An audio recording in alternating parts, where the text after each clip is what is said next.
Bismillahirrahmanirrahim. My dear students, Assalamu alaikum. I am Dr. Mateen, Department of Physics, Islamic College, Peshawar. Uh, Dear students, this is the same continuation, and today we are going to study Newton laws of motion with some basic concepts, and these concepts will be basically MCQs based concepts. Okay. देखिए concept number one ये है यानी पहले we are going to study some concepts regarding these laws and then we will apply these concepts in the MCQs. तो look at concept number one ये है कि याद रखिए these laws are applicable only when the velocity of a body is very smaller than c. ठीक है, if the velocity of a body is very smaller than velocity of light तो you can apply it otherwise ना, क्योंकि आपने modern physics में पढ़ा होगा कि when c is comparable when velocity of a body is comparable to c, comparable to the velocity of light, तो फिर what happens, उसी बॉडी का मेस बढ़ जाता है। तो याद रखिए जब मेस बढ़ना शुरू हो जाता है तो you are not able to apply this laws. तो इन लॉस के जो बेसिक लिमिटेशंस हैं वो ये हैं कि these laws are valid only when the velocity of a body is very smaller than c। अगर वेलोसिटी c से बहुत कम है मतलब क्लासिकल वेलोसिटी है, so these laws are applicable.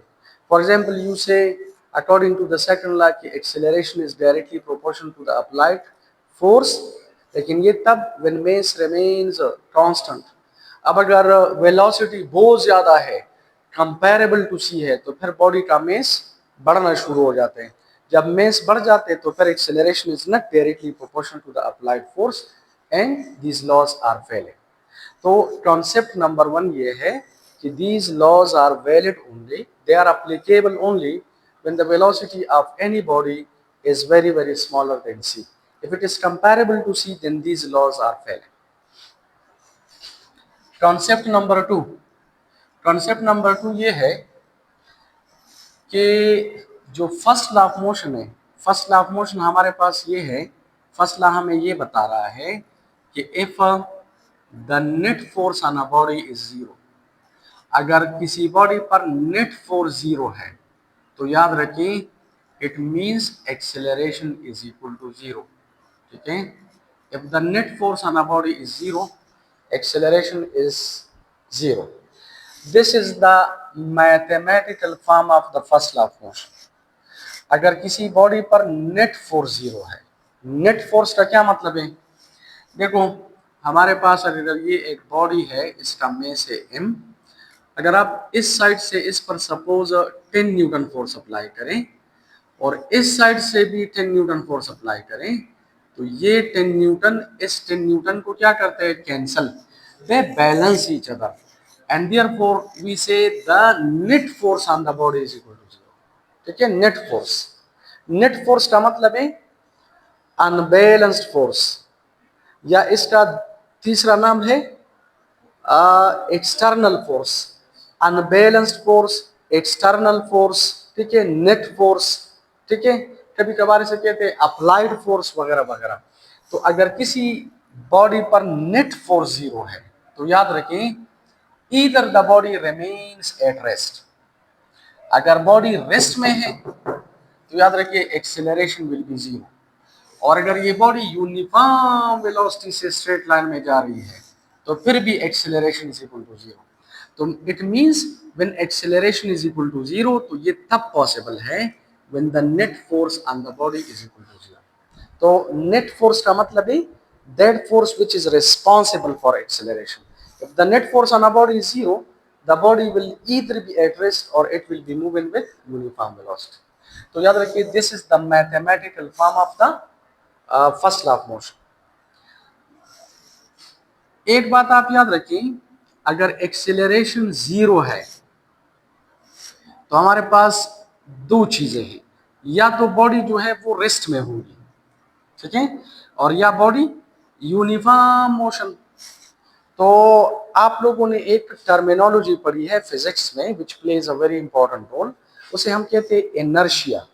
Inertia means the inbuilt property of a body which opposes any change in its state of rest या state of uniform motion. Inertia means the internal property, the inbuilt property.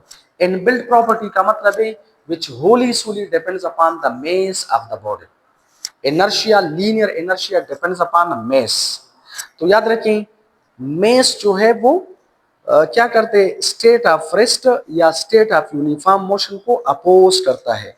This property, this behaviour of mass, this internal property of the body is known as inertia.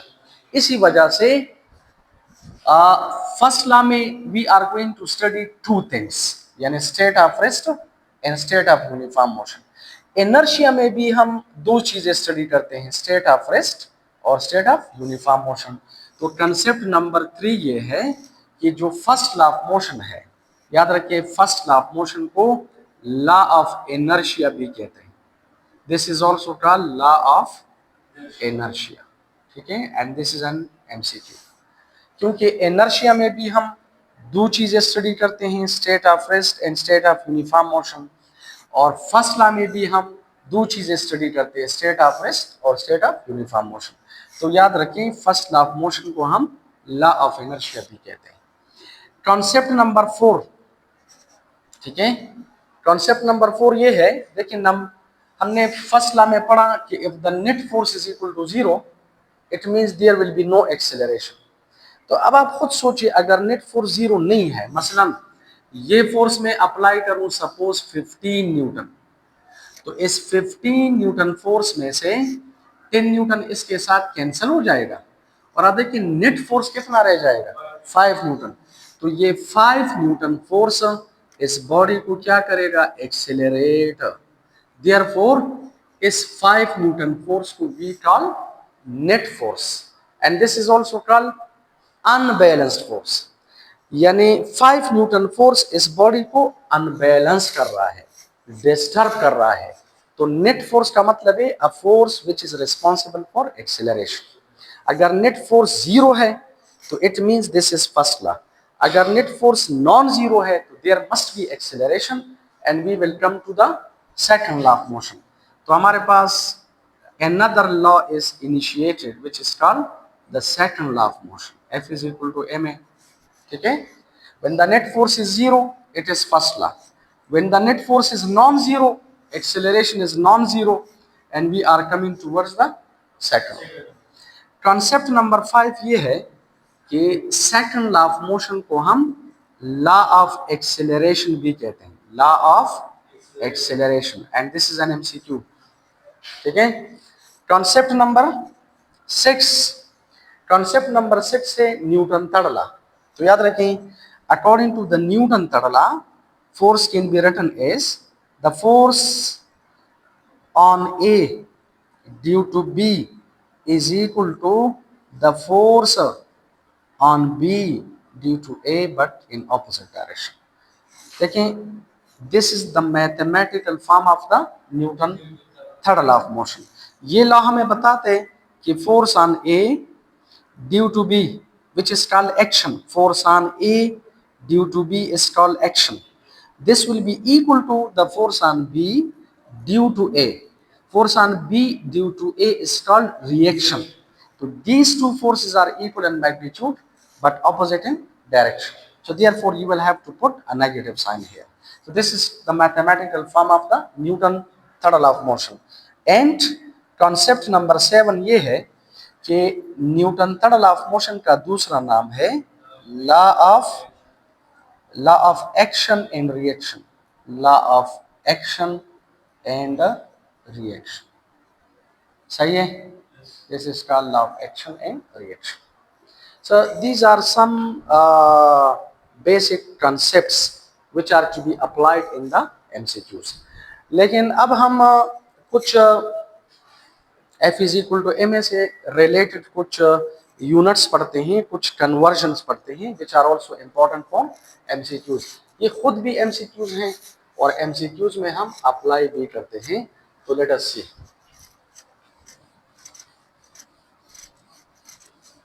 देखें,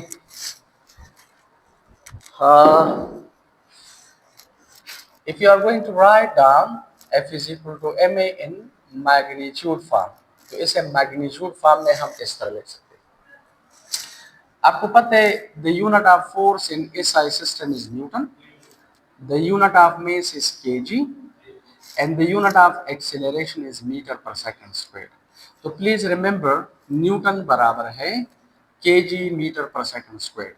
Newton is the SI unit of force और these are the SI base units of force. ये SI है और ये base SI units है, because kg metre और second these are base units. सही है? तो this is N SI system. अगर आप CGS सिस्टम में देखें तो याद रखिए CGS सिस्टम में फोर्स का यूनिट है डाइन, ठीक है।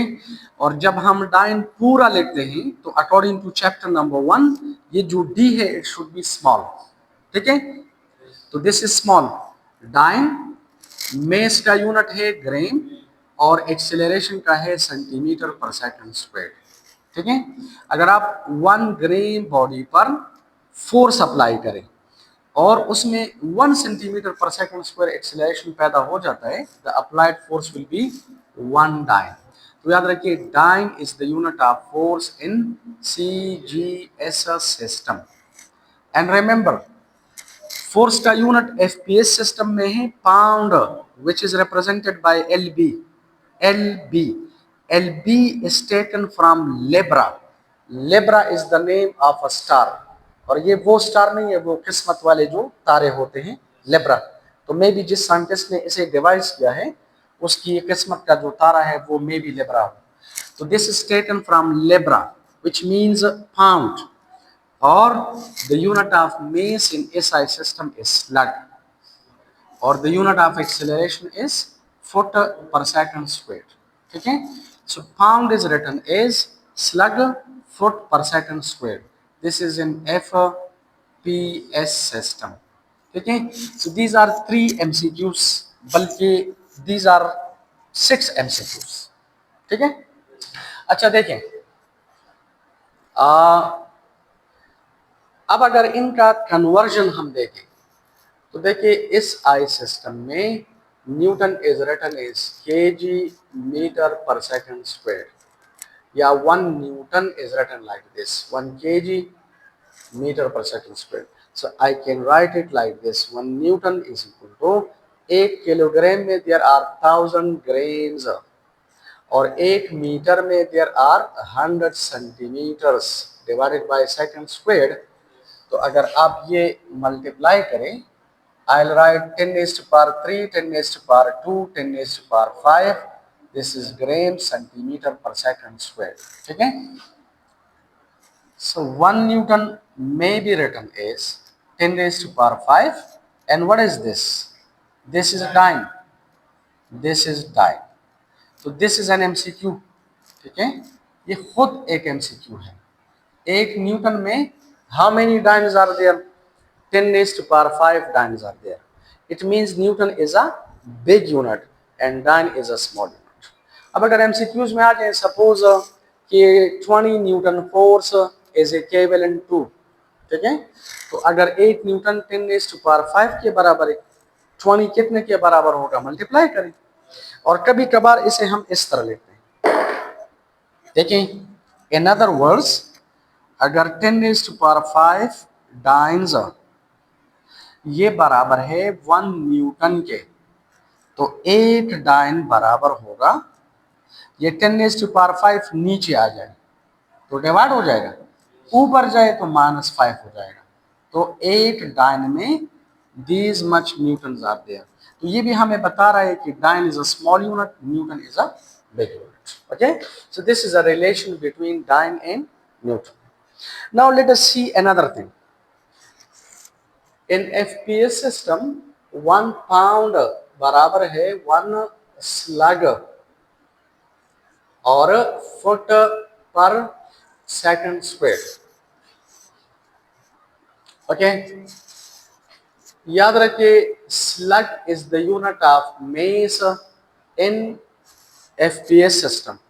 1 स्लग बराबर है 14.6 KG. Okay, you will have to remember this. ये खुद एक एमसीक्यू है, this is an MCQ. Okay, अच्छा, और याद रखिए 1 फुट बराबर होता है 30.48 सेंटीमीटर। इसे आप मीटर्स में चेंज करें तो 100 से डिवाइड करें 0.3048 मीटर। तो देखिए अगर आप ये कन्वर्जन करें तो we can do it like this, 1 pound is equal to, slug की जगह लिखो 14.6 केजी, अंडरस्टैंड, और फुट की जगह लिखो 0.3048 metres divided by second square. अगर आप ये मल्टीप्लाई करें तो 1 पाउंड आ जाएगा 4.45 केजी मीटर पर second square. What is this? This is Newton. So 1 pound can be written as 4.45 and this is Newton. तो याद रखें pound is a big unit and Newton is a small unit. 1 pound बराबर है 4.45 Newton's, और ये खुद एक MCQ है। Try to understand. ठीक है, शाबाश। This will be a very essential, very fruitful lecture for you, especially for MCQs. देखें अब अगर एमसीक्यूज में आ जाए सपोज कि 100 पाउंड फोर्स कितने न्यूटन के बराबर है, तो आपको पता है 8 पाउंड में इतने न्यूटन है, 100 में कितने होंगे मल्टीप्लाई करेंगे। ठीक है, लेकिन याद रखिए this can also be written as 1 pound can be written as 4.45, और 8 न्यूटन में there are 10 raised to power 5 times, तो मैं लिख सकता हूँ 10 रेज़्ड टू पावर 5 टाइम्स। ठीक है, तो 8 पाउंड में these much times are there and this is an MCQ। आपको पता होना चाहिए कि 8 पाउंड में these much times are there। Okay, तो these are some basic conversion, ठीक है, between Newton, dyne and pound।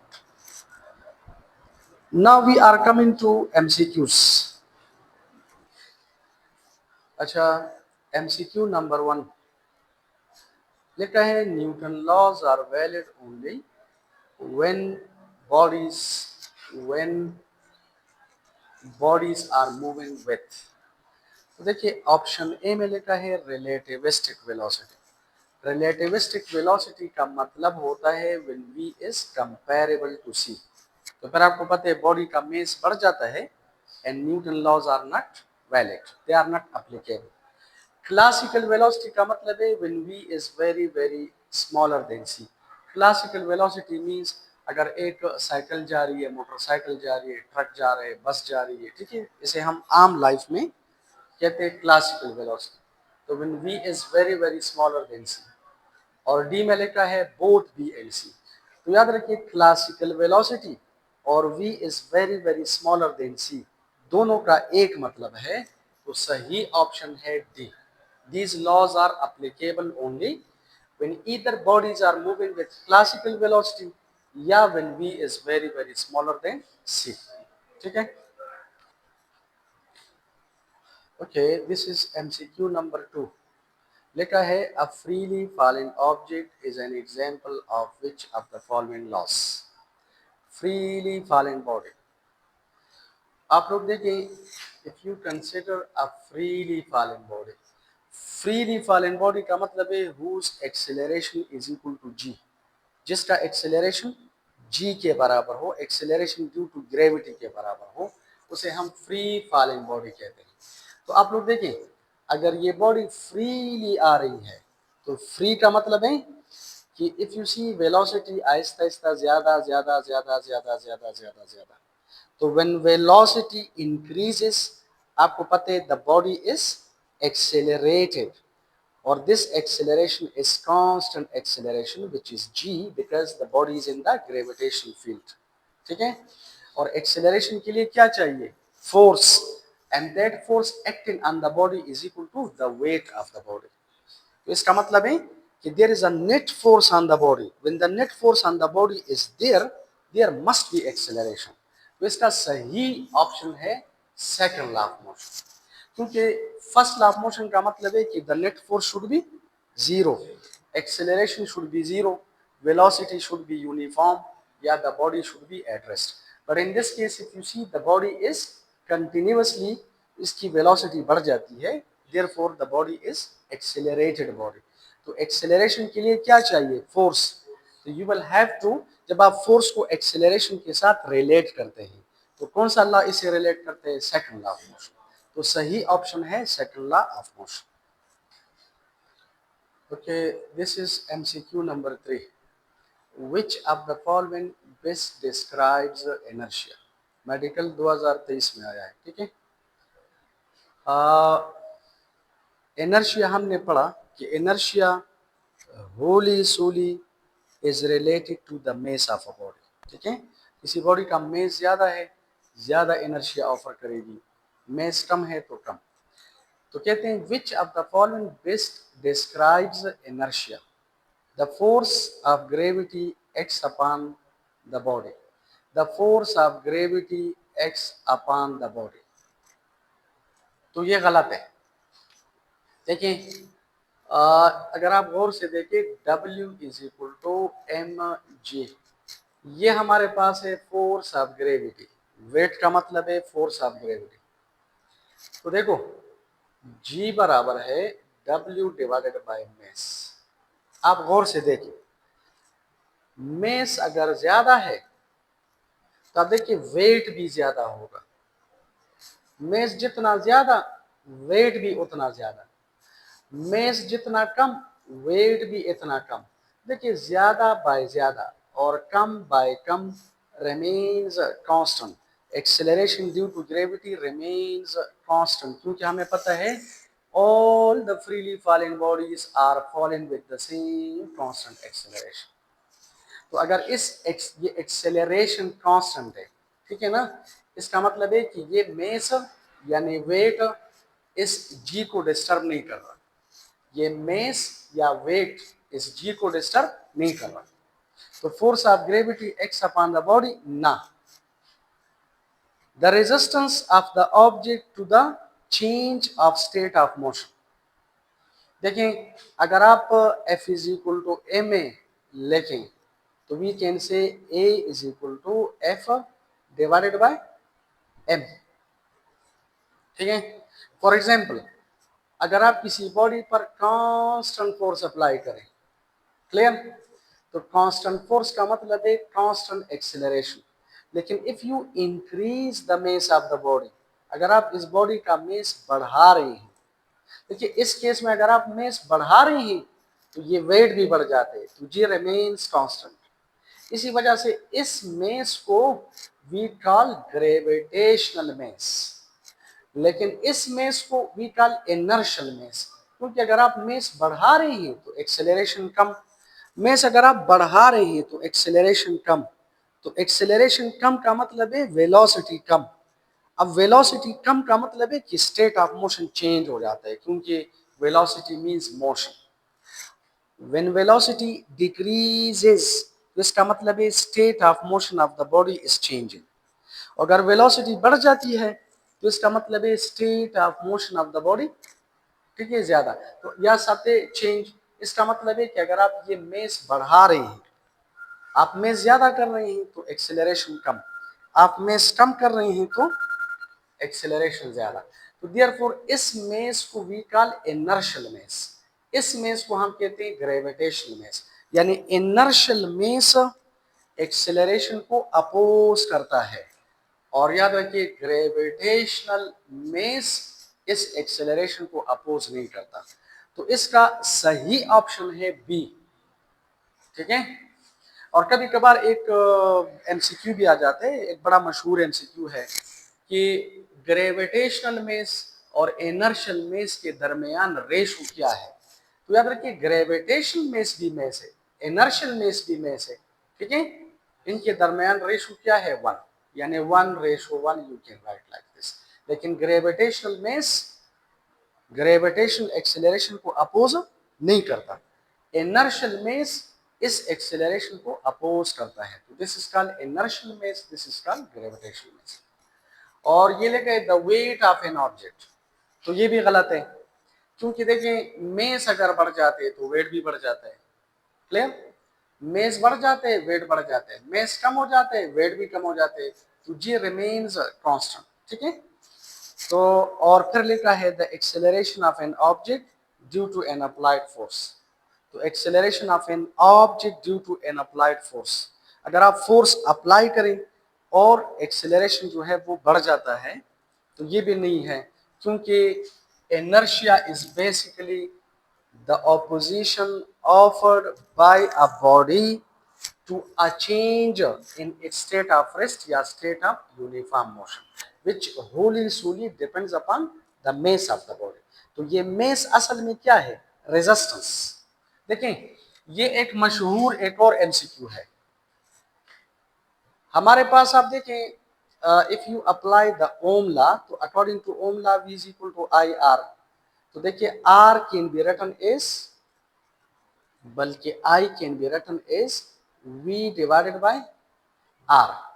R का मतलब है रेजिस्टेंस। देखिए जिस तरह रेजिस्टेंस क्या करता है? करंट को अपोज करते हैं for a particular constant voltage. अगर आप रेजिस्टेंस बढ़ा रहे हैं तो करंट कम हो जाता है। For a particular constant force, अगर आप मेस को बढ़ा रहे हैं तो ये एक्सेलरेशन को अपोज करते हैं। तो याद रखिए ये जो मेस ऑफ द बॉडी है, इट मैचेस विद रेजिस्टेंस या resistance is matching with the mass of the body. तो कभी कभार एक एमसीक्यू आ जाते हैं कि the resistance of a wire is matching with which of the following parameters। तो मुख्तलिफ चीजें लिखी हुई होती है, उसमें मेस भी लिखा हुआ होता है। तो याद रखिए ये जो रेजिस्टेंस है ये इस मेस के साथ मैच करता है, यानी जो बिहेवियर, जो प्रॉपर्टी, जो रोल इस इक्वेशन में रेजिस्टेंस का है, वो रोल इस इक्वेशन में मेस का है, बिकॉज रेजिस्टेंस अपोजिस करंट और मेस अपोजिस एक्सेलरेशन। तो याद रखिए सही ऑप्शन है बी। अच्छा, एमसीक्यू नंबर 4। ठीक है, this MCQ is related to the second law of motion. लिखा है two masses M1 and M2 are acted upon by a constant force, the ratio of their accelerations to masses is। एक्सेलरेशंस और messages के दरमियान हमने ratio calculate करना है। ठीक है, तो देखो हमारे पास है फॉर एग्जांपल ये एक मेस है, this is M1, this is another mass, masses are different, this is M2। अगर आप इस पर कांस्टेंट फोर्स अप्लाई करें, मसलन मैग्नीट्यूड में कांस्टेंट है, ठीक है, डायरेक्शन में भी कांस्टेंट है, और सेम फोर्स आप इधर भी अप्लाई करें, तो according to the second law of motion इस बॉडी का मेस कम है तो एक्सेलरेशन ज्यादा। क्लियर? इस बॉडी का मेस ज्यादा है तो एक्सेलरेशन कम। ये कौन हमें बता रहे? Second law. अब आप ऐसा करें, इस पर भी सेकंड लॉ अप्लाई करो, इस पर भी सेकंड लॉ अप्लाई करें। अगर आप बॉडी 1 पर सेकंड लॉ अप्लाई करें तो I can write it like this, F is equal to N1 A1। This is equation number 1 और this is F is equal to N2 A2। ठीक है, this is equation number 2। Force constant है, equation 1 और 2 compare करो। अगर आप इन दोनों को कंपेयर करें तो I write M1 A1 and this is M2 A2। तो A1 और ये A2 नीचे आ जाए, divided by A2 is equal to ये M1 नीचे आ जाए तो M2 divided by M1। So this is the ratio between accelerations and masses। ठीक है, ये देखो एक्सेलरेशन में जो रेशो है ये मेसिस के इनवर्स रेशो के बराबर है। मतलब अगर M1 ज्यादा है तो A1 कम, अगर M2 ज्यादा है तो A2 कम, M2 कम A2 ज्यादा, M1 कम A1 ज्यादा। Because this is what the second law says. Second law हमें ये बता रहा है कि अगर आप फोर्स को कांस्टेंट रखें तो it means acceleration is inversely proportion to the mass of the body. तो अब आप देखिए कौन सा ऑप्शन सही है। ये ऑप्शन तो गलत है क्योंकि ये एक्सेलरेशंस के दरमियान रेशो है, but this is the product of the masses, तो फॉरगेट अबाउट दिस। ठीक है, this is very stupid option. ये वाला देखिए a1 divide by a2 and this is m1 divide by m2, तो ये डायरेक्ट रिलेशन शो कर रहा है, ये भी गलत है। तो सही ऑप्शन ये वाला है a1 by a2 is equal to m2 by m1। According to the second law ये ऑप्शन सही है। अच्छा, MCQ number 5, which of the following are always same in direction? This MCQ is also related to the second law of motion. याद रखिए, according to the second law of motion, आपको पता है we can write like this, F is equal to ma। ठीक है, अगर आप ऐसा करें कि यहाँ पर F यूनिट वेक्टर अप्लाई करें, यहाँ पर F यूनिट वेक्टर मैंने मल्टीप्लाई किया और इधर आप A यूनिट वेक्टर, तो A यूनिट वेक्टर का मतलब है डायरेक्शन ऑफ A और F यूनिट वेक्टर का मतलब है डायरेक्शन ऑफ फोर्स। तो याद रखिए ये जो A यूनिट वेक्टर है this is always along the direction of F unit vector. मतलब अगर आप इसे वेक्टर फॉर्म में लिखें तो I can write F is equal to ma।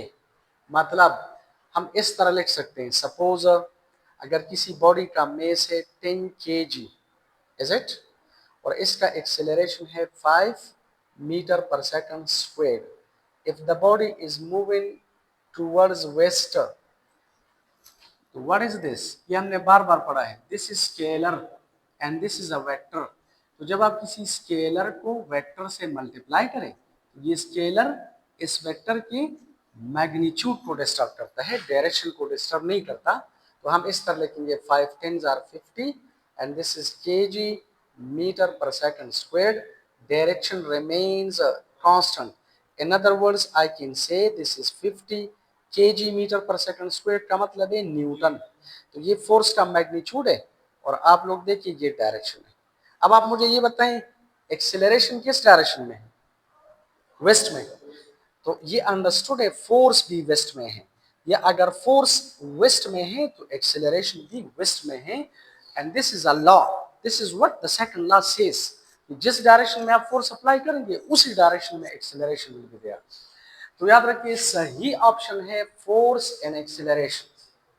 Force and acceleration are always parallel, they are always tangential, जिस direction में force उसी डायरेक्शन में एक्सेलरेशन। अब ये ऑप्शन बी अगर आप ट्राई करें, देखें फॉर एग्जांपल गौर से देखें, अगर ये एक बॉडी है इसका मेस है m और ये बॉडी इस डायरेक्शन में जा रही है, तो वेलोसिटी का ये डायरेक्शन है, लीनियर वेलोसिटी का ये डायरेक्शन है। अगर लीनियर वेलोसिटी का ये डायरेक्शन है तो लीनियर मोमेंटम का भी ये डायरेक्शन है। ठीक है, इसे लीनियर मोमेंटम इसी सेंस में कहते हैं कि its direction is along the direction of linear velocity. जिस डायरेक्शन में v है उसी डायरेक्शन में p है। क्लियर? अच्छा, अब अगर आप p के डायरेक्शन में या v के डायरेक्शन में फोर्स अप्लाई करें तो बॉडी इज एक्सेलरेटेड। लेकिन याद रखें अगर आप फोर्स ऑपोजिट डायरेक्शन में अप्लाई करें, मसलन आप फोर्स इस डायरेक्शन में अप्लाई करें, क्लियर, तो अब ये फोर्स वेलोसिटी के ऑपोजिट डायरेक्शन में है, मोमेंटम के ऑपोजिट डायरेक्शन में है, and the body is not accelerated in this direction, the body is decelerated in this direction, मतलब the body is accelerated in this direction. Therefore, we say when force and velocity या force and momentum are anti-parallel, तो we say the acceleration will be negative. देखिए body, देखिए look it, आप अगर गौर से देखिए body इस डायरेक्शन में जा रही है, मसलन ये डायरेक्शन है पॉजिटिव एक्स एक्सिस, ठीक है, फोर्स हमने किस डायरेक्शन में अप्लाई किया है, नेगेटिव एक्स एक्सिस में, तो नेगेटिव एक्स एक्सिस में हमने फोर्स अप्लाई किया है। तो गौर से देखो जिस डायरेक्शन में फोर्स होगा उसी डायरेक्शन में एक्सेलरेशन, यानी फोर्स नेगेटिव डायरेक्शन में है, एक्सेलरेशन भी नेगेटिव डायरेक्शन में है, तो दिस एक्सेलरेशन इसका नेगेटिव एक्सेलरेशन। तो इधर आप देखिए फोर्स, मोमेंटम एंड वेलोसिटी ये पैरेलल नहीं है, ये फोर्स मोमेंटम के डायरेक्शन में नहीं है, ये फोर्स वेलोसिटी के डायरेक्शन में नहीं है, लेकिन एक्सेलरेशन हमेशा फोर्स के डायरेक्शन में होता है according to the newton second law. अब अगर आप फोर्स इस डायरेक्शन में, जब आप किसी बॉडी को एक्सेलरेट कर रहे हैं, यानी if there is increase in the magnitude of velocity, तो फिर force, acceleration, velocity, linear momentum they will be parallel. लेकिन अगर आप बॉडी को डीसेलरेट कर रहे हैं एंड एक्सेलरेशन इज नेगेटिव, तो फिर फोर्स, वेलोसिटी और linear momentum they will B anti parallel, लेकिन एक्सेलरेशन हमेशा फोर्स के डायरेक्शन में होगा because this is a law. तो देयरफॉर ये फोर्स कभी कभार मोमेंटम के डायरेक्शन में हो सकते हैं लेकिन ऑलवेज ना। ये फोर्स वेलोसिटी के डायरेक्शन में पॉसिबल है लेकिन ऑलवेज ना, और ये तो नन ऑफ देम है, तो सही ऑप्शन है ऑप्शन ए। अच्छा, दिस इज एमसीक्यू नंबर 6। लिखा है why do we not experience, why do we not experience का मतलब है कि why do we not feel lean in, lean in का मतलब है झुक जाना, is it? When a train takes a turn, question ये है कि अगर ट्रेन टर्न लेती है तो हम बाहर की तरफ झुकते क्यों नहीं है, दिस इज द क्वेश्चन। ठीक है, तो इसमें अगर आप देखें ऑप्शन ए में लिखा है because the train is powerful, because of large turning radius, because the train does not turn, because the driver is smart. तो आप ऐसा करें, इन चारों में से पहले जो बिल्कुल स्टूपिड ऑप्शंस है इनको एलिमिनेट करें तो सही रह जाएगा। एक तरीका ये भी है ना, जो गलत गलत है वो एलिमिनेट करो, खत्म करो। मसलन लिखा है द ट्रेन इज पावरफुल, अब ट्रेन पावरफुल है या लेस पावरफुल है, this is a stupid option, तो ये गलत है। Because the driver is smart, driver smart है या बल्कि है, मैसिव है, इट डजंट मैटर, तो forget about driver, forget about option A. Because the train does not, because the train does not turn, does not turn, तो ये भी possible नहीं है कि हमेशा ट्रेन स्ट्रेट लाइन में जाएगी। तो आप ऐसा करें, forget about option A, C and D. अब इसकी आपको समझ आ रही है या नहीं आ रही, तो बस ये सही है, अब ज्यादा ना सोचे। पेपर में अगर आप बैठे हैं तो बस ज्यादा ना सोचे कि ये सही है कि गलत है, गलत है सही है बस ये सही है, ठीक है। लेकिन लुक एट द लॉजिक, देखें because of large training radius, गौर से देखो, ट्रेन की लेंथ ज्यादा होती है, तो जब वो अगर टर्न भी लेती है तो ज्यादा कर्वनेस में, देखिए उसका टर्न भी ज्यादा बड़े सर्कल में वो टर्न लेती है, तो बड़े सर्कल का मतलब है आर ज्यादा। अच्छा, अब अगर आर ज्यादा है तो आपको पता है सेंट्रीपिटल फोर्स बराबर है mv² by R which is negative. अगर आर ज्यादा है इस पर सेंट्रीपिटल फोर्स कम, अगर सेंट्रीपिटल फोर्स कम है तो जो सेंट्रीफ्यूगल फोर्स है, ठीक है, वो इसके ऑपोजिट डायरेक्शन में होगा, यानी पॉजिटिव होगा, along the direction. Centripetal force का डायरेक्शन देखिए इस डायरेक्शन में है और सेंट्रीफ्यूगल फोर्स का direction away from the center है। So if this is negative this will be positive mv² by R. जितना आर ज्यादा होगा तो सेंट्रीफ्यूगल, आप पर सेंट्रीफ्यूगल फोर्स कम होगा, तो सेंट्रीफ्यूगल फोर्स अगर आप पर कम है तो you will not lean outwards, ठीक है, तो लीनिंग जो है वो बहुत ज्यादा कम होगी, नेग्लिजिबल, ठीक है। Okay, MCQ number 7, a rider on the horse back falls backward, ठीक है, the horse suddenly, when the horse, when the horse suddenly starts running, देखिए अगर आप हार्स के ऊपर बैठे हुए हैं और वो सडनली रनिंग स्टार्ट करता है तो हम पीछे की तरफ झुक जाते हैं पीछे की तरफ, ठीक है, वो हो जाते हैं। तो कहते हैं कि ये क्यों? तो याद रखिए, अगर हॉर्स सडनली रनिंग स्टार्ट करता है तो मोमेंटम में चेंज आता है। क्लियर? मोमेंटम सडनली इंक्रीज हो जाते हैं, काइनेटिक एनर्जी में भी चेंज आ जाता है। लेकिन याद रखिए सही ऑप्शन है due to inertia.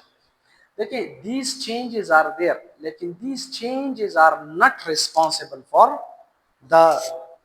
The leaning towards the backward direction.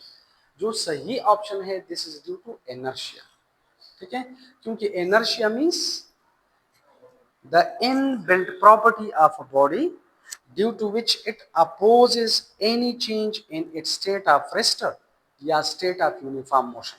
देखिए आप हॉर्स के बैक पर बैठे हुए हैं तो you are at rest with respect to the horse. Clear?